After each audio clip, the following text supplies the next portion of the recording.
This is the third chapter of the course Arduino Vice PLC for industrial uses. During this chapter, we will see how different types of outputs work: digital outputs, PWM, and analog outputs also. We will see the relay outputs during the next chapters. Keep in mind that on the chapter 4, we are going to see the integration between an SCADA using processing and inputs and outputs, analog and digital, from Darbox Relay. Okay, let's continue. To work with outputs, it is necessary to connect the PLC at the power supply. The PLC have a plug connector with 2 pins where you can connect voltage and GND. All PLCs can work from 12 to 24 volts, continuous volts. Using an Arduino board, the first thing is connect the negative wire to the GND pins and connect the positive to the pin where we can read the text bind. We recommend provide at the Arduino 7 volts from the power supply. Using the Arduino Leonardo and the Arduino Mega, there isn't any difference about how to connect the power supply. After connect the power to the devices, we are ready to see how digital outputs works. The outputs from the PLC and also from the Arduino board provide voltage. It means that when the outputs are in high level, the outputs provide voltage. First of all, it is necessary to connect the PLC at the power supply, which have to be powered from 12 to 24 volts. Then, we can connect directly an output from the PLC to the actuator. In this example, you can see on the draw, we have a representation of a light to simplify the connection on the draw. As you can see, the light has to be connected at the negative from the same power supply, which provides voltage at the PLC. Then, the digital output from the PLC have to be connected at the positive pin from the light. Sometimes it is necessary to have optosolated installations. The PLCs have also some optosolution outputs. It means that the power supply which provides voltage at the PLC is not the same as the power supply which provides voltage at the outputs. You can understand something like we have another power supply. Usually it happens when the installation where we have to install our new project have to be separated from our new PLC, and that installation provides voltage at the optoisolation outputs. We also have to connect the negative wire from the installation at the common pin from the optoisolation outputs from the PLC because we need to connect the reference to avoid problems of noise. There are a lot of installations where it is necessary to join both electrical parts. Then it is necessary to connect the negative pin from the new project or new power supply to the negative from the current installation. Anyway, with the PLC it is also necessary to connect the common voltage pin and the common negative pin because put the output running. At the summary, the Arduino assembled inside the PLC is optosolated to the industrial installation where it is installed. As you can see, a digital output can be represented as a switch on or switch off, where if you program the output at a low state, it means that the output doesn't provide voltage, and programming the output at a high stage, it means that the output provides voltage. The voltage provided is the same as we connected the common voltage from the isolated outputs. All the PLCs let us to connect this voltage from 5 to 24 volts. Okay, now we are ready to see another type of digital output. This one is called PWM, and it provides a digital signal working using high frequency. Basically, this type of signal provides some pulse by a fixed frequency provided by the Arduino board. Then, the time on high level can be configured. Inside the PLCs, we use the Arduino Leonardo and the Arduino Mega, and these boards provide a 8-bit signal. It represents that you can adjust a value from 0 to 255. To program the PWM signals, it is necessary to use the sentence analog write. As we can see on the graph, we understand that the 0 value doesn't provide any pulse at high level. If we configure the output at 125, the pulse is on high level the half of the cycle time. And if we configure the output at 255, the output is on high level all the time, 100%. Our Arduino Vice PLC can use a PWM outputs as analog outputs, because there are some signals designed to convert the PWM signal at analog signal, from 0 to 10 volts. This is one of the most used industrial standards working as an analog signal. There is a linear interpolation between 0 and 255. to 0 and 10 volts. This type of signal can be used to adjust the velocity of a motor powered by an inverter, where if you adjust the analog output from 0 to 10 volts, you can go from a minimum frequency and maximum frequency of the motor. Okay, now we'll see how to program this type of signals using the Arduino IDE. It is important to have crystal clear the basic concepts. On the next chapter, you also use digital and analog signal connected by the USB port from the Arduino-based PLC or an original Arduino board to the laptop, and check the signals using the SCADA developed under processing.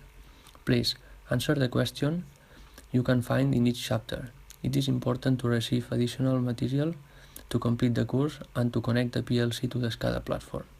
You will see how easy it is to activate an output doing a click on the laptop, and how you can see the current state from the inputs immediately to check your installation. To connect the PLC and the graphical interface, we will use the serial port connecting the USB cable. This kind of connection can be also connected with other devices as GPS, barcode readers, and others. Okay, let's continue. How to program a digital output using the Arduino IDE. First of all, we can open the example link from the example menu in the 01 digital section. As usually, the first thing we can read is a summary about what the program does. It is really powerful to write some comments on the project you do, because after some time it is not easy to remember what the program does.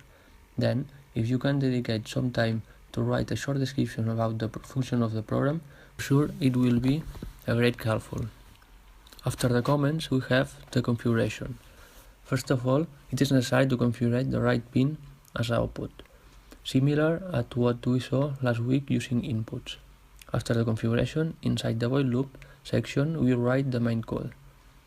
In this case, it is very simple because we only use the sentence digital write, where we add the name of the output and the state, low to desactivate and high to activate output.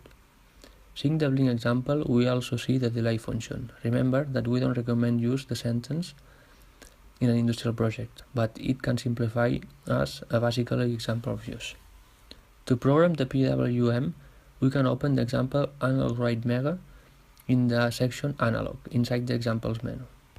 In this example, we can see the configuration of the 13 pin, which LED works as a PWM.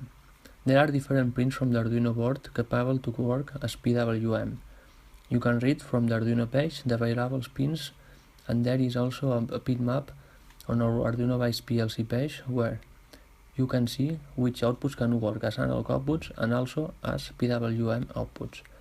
To connect PWM outputs, you can see how to connect digital outputs because it is exactly the same. Okay, this example shows us how the 13 pin is assigned at a variable. And in the main code, we also can see how the sentence for works. To increase the value of the variable using the code ++ read as consecutive after the name of the variable brightness, between the values where the PWM outputs work, which are from 0 to 255, because these signals work using 8 bits. In this example, we also see how to wait 2 milliseconds using the sentence delay. Okay, it is usually to read a variable using the serial monitor. Now we can open the example analog in-out serial from the 03 analog section inside the examples menu on the Arduino IDE. This example shows us how to program a PWM output depending on the state of the analog input. Here we print on the serial monitor the analog input and PWM output values. To do it, first of all, it is necessary to configure the serial port at 9600 bauds to ensure the communication between the laptop and the Arduino board inside the PLC. Reading the code, we see the sentence analog read, which was shown the last week, and we also see the sentence map to do an interpolation between the value read from the analog input, which works at 10 bits, where we read from 0 to 1023, with the 8 bits available on the PWM outputs, where we write from 0 to 255. Using the map sentence, we can do the linear interpolation writing only one line of code. Finally, we define the PWM value using the sentence analog write. To print the value from different variables using the serial port, it is necessary to use the sentence serial.print, which lets us On the one hand, to print our text written between double quotation marks, and also let us to print the value from different variables writing the name of that variable. Okay, after showing this basic example about how to configure and use variables assigned to digital and analog outputs, we will see some basic concepts we will use to program a project using the Arduino IDE. Okay, we can open the Arduino web page and read some sentences. We would like to comment that there are two Arduino pages. The first one is arduino.cc and the other one is arduino.org. All sentences are available in both pages going to the reference section from the learning menu. The first thing we can read is the structure area, where we have seen during the previous chapters using the sentence while loop and the void setup. All programs done with the Arduino IDE have to include at least these two parts. Opening each example from the reference page on the Arduino web page, we can also read some code used in the Arduino IDE, which let us to understand how each sentence works. We can read the sentences used in the previous chapter so far. We can read the sentences map, millis, and delay. The map sentence saves the value doing a linear interpolation between minimum value and maximum value from the reference number to a minimum value and maximum value on the interpolated scale. This is exactly how we have seen today reading an analog input. On the other side, we also have seen the millis and delay sentence, as we have used it in the previous chapters. I will recommend you to review these sentences because it will be very helpful during the next chapters, and it is necessary to read and know how they work. First of all, you can start reading the analog IOs and see how Boolean operation works, and of course, how the sentences if or else if works. On the next chapter, we will connect a processing SCADA with a PLC using serial communication between the Arduino board inside the PLC and the laptop. We will use the sentence serial.print and serial.println, which is used to change the line printed on the serial monitor. We also will configure the serial port using the serial.begin sentence inside the setup. Now on, the chapter will be more productive. Then, I will recommend you to understand all previous concepts done until now. Please don't forget to do some practices if you need to understand some basic concepts. And of course, you can contact with the tutor sending an email at course@industrialshields.com. In the next chapters, we will connect some motors, drives, and communication ports. See you in next chapters.